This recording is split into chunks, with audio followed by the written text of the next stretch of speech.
Wednesday, businessman. Matt, I got an issue with you.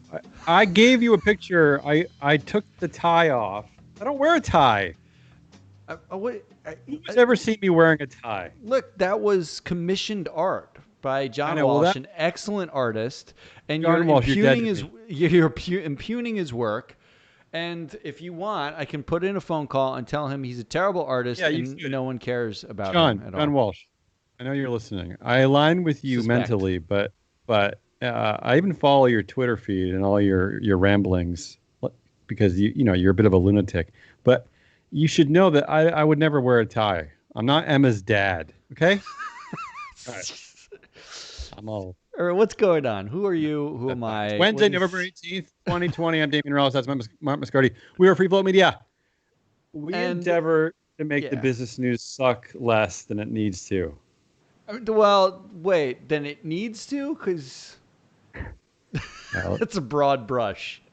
let's just get into it. All right, let's look. We got agenda music. This is a high class organization now. Here we go.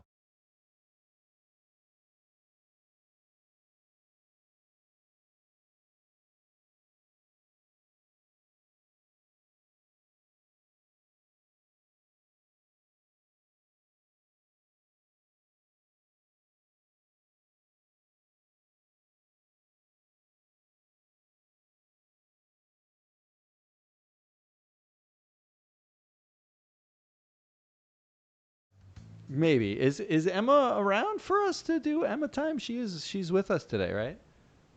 Around the background. She's in She's the supposed to background. be.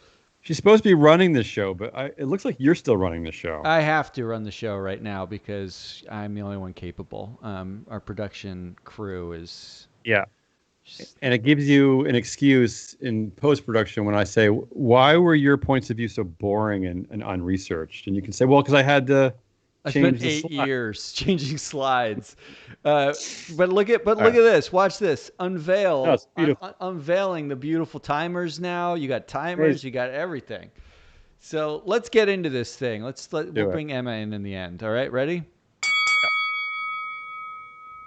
Let's start off with our wars, which really just means the virus. Let's get to the virus. Virus talk. I love virus talk. Moderna's coronavirus vaccine can cause severe fatigue and aches and pains. Do you care, Matt? Well, Turkey does that too, doesn't it? So I'm not sure. Should I care? I mean, I do feel like Pfizer's now up the ante on the virus wars, haven't they? Pfizer says its coronavirus vaccine is 95% effective. Yesterday we reported that Moderna was at 95.4%. So Pfizer, you suck. My favorite part was that Pfizer stock dropped like more than 2% when Moderna announced theirs was slightly more effective. Yeah, well, why is And that? Why would you bail on Pfizer just because? What? now What is Pfizer's that? back up. Now Pfizer's back up. So All right. congratulations. And as we discussed on Monday's show, still have recalls and all sorts of problems, and no one has a supply chain. So congratulations, both of you, fighting over a Well, percent of effectiveness and may not be able to get you what you need anyway. put on your corporate cynic hat for me. I know you're married to a doctor, but you're also cynical Yeah. about a lot of things. When would you take one of these vaccines if you had the opportunity? Would you wait to see how many people's ears fell off, or would you just? No, I think it's well. I think now we're doing like real trials. No, now Yeah, that big baby orangutan is politically pushing it that's true. That's true. and firing everybody who says like it's not going to be ready. Right. You get this sense that like okay, well maybe this is a real thing. Although all of the announcements were incredibly politically timed to after the election, so it's hard to know. Does make me feel a little bit better. All right. How about this story? A coronavirus surge in Canada after its Thanksgiving is a warning for the U.S. So their new daily cases in Canada continued to increase after Thanksgiving on October 12th, despite new coronavirus crackdowns in many provinces and lower availability of daily testing. Two factors that, in theory, would have brought down the number of new recorded infections. So Yeah, let that be a warning. Another warning that most Americans will ignore because the other data is that at least 40% of Americans are already planning on having Thanksgiving dinner with at least 10 people. So, how big is your Thanksgiving dinner going to be, Matt? Oh, I can't. I like zero people if I can help it. No, Just just nobody. it's just basically Not just even not even food not that day. even me. I no, but the anecdotal evidence is that there was a surge after Halloween in the United States.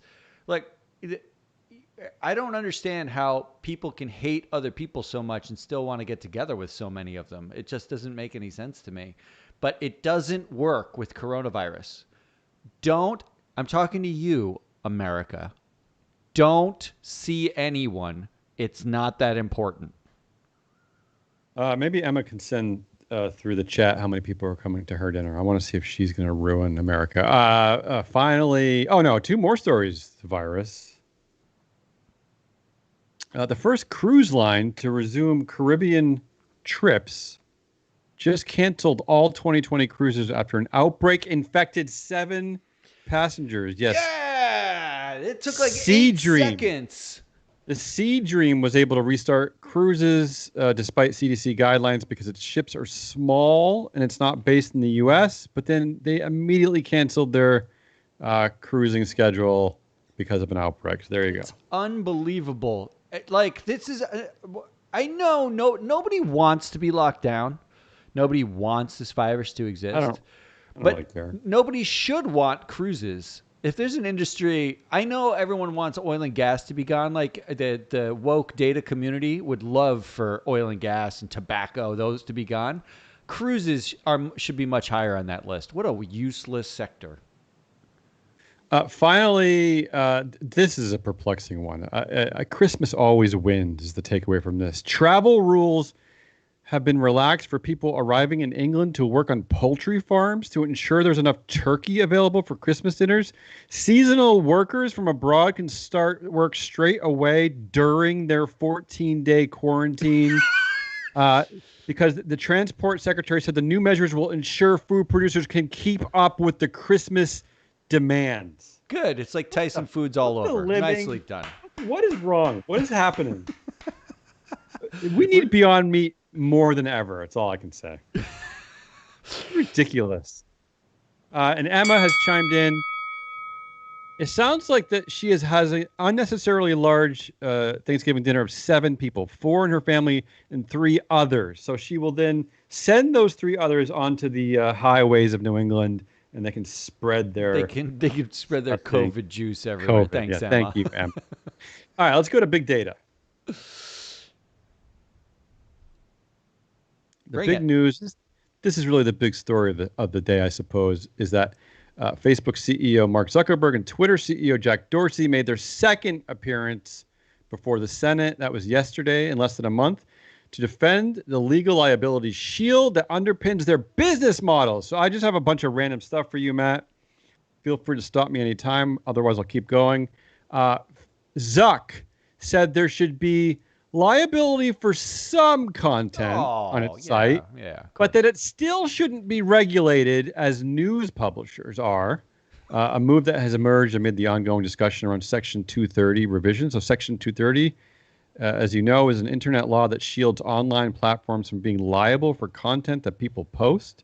Zuck argued that Facebook is not a publisher since it doesn't create content and that it is not a telecom company either and should therefore be upheld by a distinct What is it regulatory model. exactly? What is it? Does they ever say what it is? This is yet and yet in the last 12 months we've reported several times that they are releasing Facebook news division, right? Yeah, but they're not publishing the Oh, news. please. They're Please. also they're not telecoming the news to you. And They're they're constantly editing content because we know they're constantly filtering stuff and taking stuff down. And they're clearly a publisher of look, some variety. the whole this is like the 90th time they've had to go in front of Congress. At what point does Congress say, okay, they've said all the same stuff over and over again, we should stop having them in? But also worth contrasting how they both sort of appeared in front of Congress this time.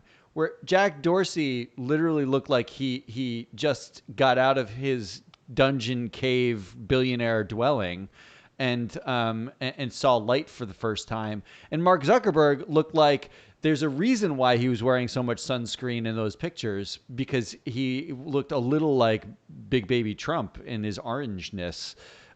It was a bizarre, we just got to be done with this. Stop calling them up and do something, regulate them and break them up. Honestly, and maybe this is probably one of the bigger problems with our democracy, is that we don't necessarily elect people who can handle issues like this. And the people who talk about it the most, your Elizabeth Warren types, are usually ridiculed for being like nerds. So here's your Dorsey testified. Your long-term investment play. These are uninvestable assets. There is no way they can exist in their current form 5 years from now, 10 years from now. There's no way. There's no way.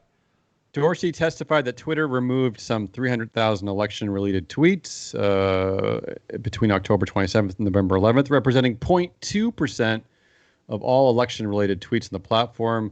Twitter has labeled or removed well over 50 posts from soon-to-be former President Trump. Here's a quote from another former president, Barack Obama. He said there should be government regulations for social media firms since they make editorial choices, whether they've buried them in algorithms or not. That's a pretty reasonable assessment, wouldn't you say? I not only do I agree, but Barack, you had 8 years to try to get this done. Thanks for bringing it up now, but 2016 already happened, and now we're talking about a pretend president that won't actually concede and is actively scorch earthing behind him, trying to light everything on fire, so it's hard for the incoming president he doesn't believe in. It's unbelievable. Maybe Biden can appoint Obama to be the social media czar. Figures out this regulation. Twitter CEO Dorsey said he believes social media platforms can be addictive. I do think, like anything else, these tools can be addictive, and we should be aware of that. Acknowledge it and make sure that we are making our customers aware of better patterns of usage. The more information, the better here. So Dorsey, again, is being very adult-like. Here's what Zuckerberg had to say about that. He said the research is inconclusive. So once again, Zuck taking the side of being a cyborgian weirdo. Then the discussion got on to Steve Bannon. Steve Bannon posted something about wanting to behead Dr. Anthony Fauci. That's right, behead, literally behead. That sounds Taliban-y. Zuck said again that his account will not be suspended. He said that the call is because doing so is not what our policies would suggest that we should do in this case. How about that for a mushmouth answer? That feels like a triple negative in there somewhere. Very confusing grammar. So I will say that Facebook did take down the video, but did not suspend Bannon's account. That's par for the course. Look, the fact is, as much as conservatives want to say that there's a bias against them, their content, we know, is the most looked at content, the most viral content. And there's no way these platforms will get rid of a lot of that stuff, because it makes too much money. Well, and also beyond that, what we've heard over and over and over is that, they may take down the content, but it's already been seen by millions of people. By millions, yeah. But and Facebook is 90 days after it's taken down for their quote unquote, oversight. Well, we've heard nothing cabal. From who. Yeah. They made an 90 days. I know, but they had a ridiculous announcement about them starting, and we've heard nothing since that stupid announcement. Let's wrap up this category. So the takeaway here is that Zuck and Dorsey leave that testimony mostly unscathed and with little indication of imminent changes for their business. Meanwhile, this is how these social media platforms operate. Yesterday, Twitter introduced a new feature called Fleets. Yes, making it the fourth major social media company to launch ephemeral messages on their platforms, which sounds completely ephemeral. Scary to me. Yeah, can I just say this? that despite all this nonsense, they are allowed to constantly release just new features, just willy nilly. It doesn't matter. Just this one's like not addictive. this has been fun testimony. We're gonna release some new shit. That's the takeaway. All right, that's it. All right, here's your favorite category or your favorite company. This. Let's go to the apology tour. The big news here. Boeing's 737 MAX is set to return to the skies. Yay! Now with 20% less crashes. They've been grounded since March 2019 after 2 crashes killed 346 people. The FAA lifted its grounding, and FAA head Steve Dixon said he was 100% confident in the safety of the plane. That kind of shit is scary to me. Just that you can, the FAA, should he be making predictions like he's talking about the NBA draft? I mean, I think it's. I'm sorry, but saying things like 100% confident to me is a little. It's a little squishy. Worse than that, though. And then he said this. Wait, let me just finish this, Yeah. and I'll let you talk. He said, conditions in 737 MAX crashes are now impossible after design training changes. So whatever made the planes crash in the first place, he says that they are now impossible. That's pretty strong language. Look, this is a Trump. I don't mean to be conspiracy theorist about this, but Boeing is highly connected to the government through both the Business Roundtable and Ken Duberstein. We covered it ad nauseum here. We talk about it all the time. Their governance is a shit show of interconnections. And Steve Dixon is a Trump appointee in as much as he's an appointee of Elaine Chao, who's Mitch McConnell's wife, and a Trump appointee who's leading the transportation department. And it goes back to that scorched earth feeling. Like, is it coincidental that after the election that they basically can say and do whatever they want? And do you think, I mean, I'm just positing, but do you think there's a world in which the well-connected people at Boeing call up the outgoing administration people that they know and say, hey, on your way out the door, could we just get this fucking done? Can we just it's weird timing. We've rebranded. We've got new stuff. It looks fine. And it's unnecessary timing as we're constantly questioning the literal safety of flying during a pandemic. It is bizarre timing. Can you imagine 4 years ago questioning, unless you're an anti-vaxxer or a conspiracy theorist, questioning the safety of vaccines and airplanes 4 years ago? Now everything is in question because now there's so many now it's like all the timing is in question. Everything's in question. Until you get rid of all connections between a Boeing and the administration, I'm not getting on a Max anytime soon. I like your timer system, but I wish we had some harsh buzzers for when but you've been on point today, Matt. You've been wrapping up your points like it's beautiful. Yeah, but we do need a harsh buzzer to irritate you if you talk over. All right, let's move on to the blowhard index.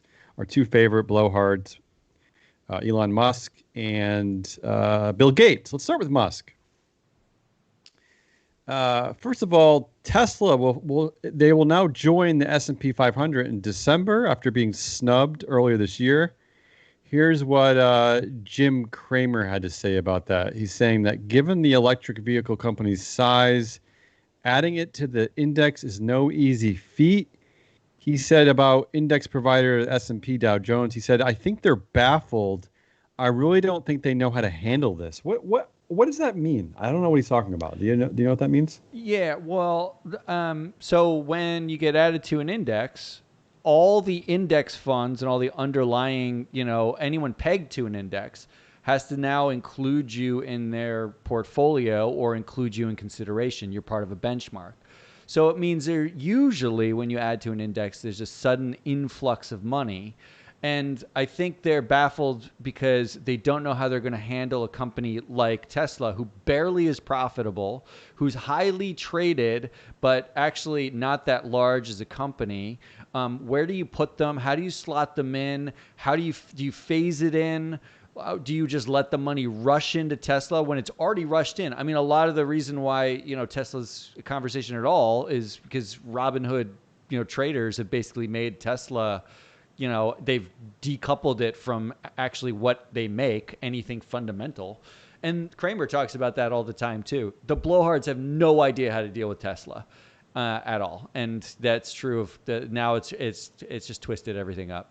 Everything's all Let's twisted. keep let's keep talking about our favorite blowhard, Elon Musk. He went viral over the weekend for questioning the effectiveness of COVID-19 testing after he claimed that he tested both positive and negative for the virus multiple times in the same day. He said something extremely bogus is going on. Remember, this is the man who repeatedly played down the virus during the pandemic, such as predicting there would be close to 0 cases in the U.S. by April. And then a bioinformatics scientist stepped in. She specializes in analyzing complex biological data. And she said this: rapid antigen tests trade sensitivity for speed. They return a result in less than 30 minutes, but can only detect COVID-19 when you're absolutely riddled with it. Her name is Emma Bell. She's doing postdoctoral work in Canada. She went on to say this, and this is the classic: what's bogus is that Space Karen didn't read up on the test before complaining to his millions of followers. So I love this for so many reasons. This is amazing.